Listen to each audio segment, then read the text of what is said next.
Para perempuan jahat ini melakukan dosa dan kejahatan besar di hadapan Tuhan, seperti penyembahan berhala, pembunuhan, kebohongan, dan perzinahan.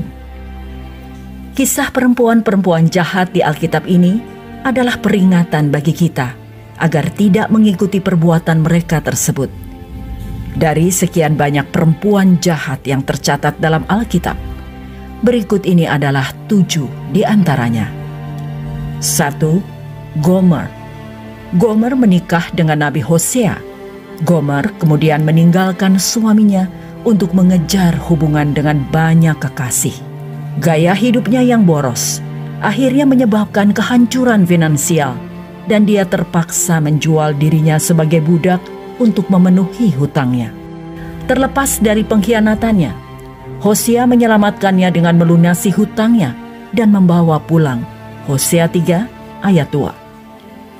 Seorang istri yang hilang, yang belajar arti cinta sejati.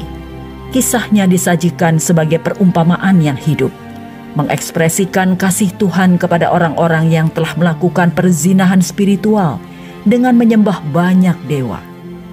2. Penyihir Endor. Juga dikenal sebagai perantara Endor, wanita ini mencari nafkah dengan memanggil roh orang mati untuk memprediksi masa depan.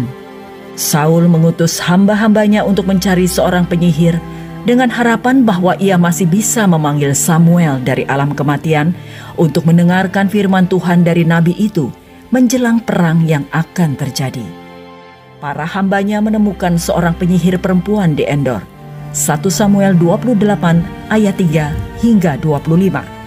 Alkitab baik perjanjian lama maupun perjanjian baru menganggap segala bentuk ilmu sihir merupakan pelanggaran terhadap hukum Allah. Orang yang melakukannya akan dikutuk. Ulangan 18 ayat 10 hingga 16 dan Kisah Para Rasul 13 ayat 8 hingga 10. 3. Delila. Delila merupakan wanita jahat yang menjadi kekasih dari orang kuat yang legendaris namun tidak berhikmat yang bernama Simson. Delila membuat tawar-menawar dengan musuh-musuh Simson yang menjanjikan uang tunai untuk rahasia kekuatan manusia supernya. Setelah mencari rahasia dari pacarnya, dia memberitahu mereka bahwa kekuatannya akan hilang begitu mereka memotong rambutnya. Sementara Simson tertidur lelap dengan kepala bersandar di pangkuan Delila, orang Filistin memotong rambutnya. Ketika Simson terbangun, mereka mencungkil matanya dan membawanya sebagai tawanan ke Gaza. Hakim-Hakim 16 ayat 4 hingga 22. 4. Istri Potifar. Seorang wanita Mesir berpangkat tinggi yang jatuh cinta pada seorang budak Ibrani yang tampan bernama Yusuf. Marah karena mendapatkan penolakan, dia menuduhnya melakukan percobaan pemerkosaan dan menjebloskannya ke dalam penjara. Kejadian 39 ayat 11 hingga 20. Di dalam penjara, Tuhan menyertai Yusuf dan melimpahkan kasih setianya kepadanya dan membuat Yusuf menjadi kesayangan bagi kepala penjara. Tuhan menyertai Yusuf dan apa yang dikerjakannya dibuat Tuhan berhasil. Kejadian 39 ayat 21 hingga 23. 5. Herodias. Seorang wanita yang ambisius dan kejam. Dia membenci Yohanes Pembaptis karena Yohanes telah menyebutnya sebagai seorang pezina. Yohanes pernah menegur Herodes, "Tidak halal engkau mengambil istri saudaramu." Markus 6 ayat 18. Tidak dapat membujuk suaminya untuk membunuh Yohanes. Herodias mengatur pesta ulang tahun untuk Herodes. Kemudian dia meminta kepada putrinya Salome untuk tampil di depan Herodes dan tamunya.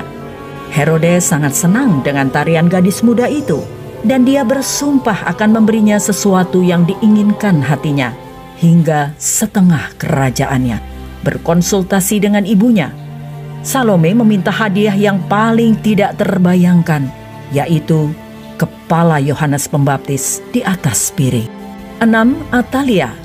Sebagai seorang ratu yang memerintah di Yehuda, ketika akhirnya Atalia mati terbunuh, Apa yang menjadi reaksi rakyat Yehuda? 2 Raja-Raja 11 ayat 20 dan 2 Tawarik 23 ayat 21 memberikan gambaran yang sama tentang reaksi terhadap kematian Atalia, yaitu seluruh rakyat bergirang dan negeri itu menjadi aman.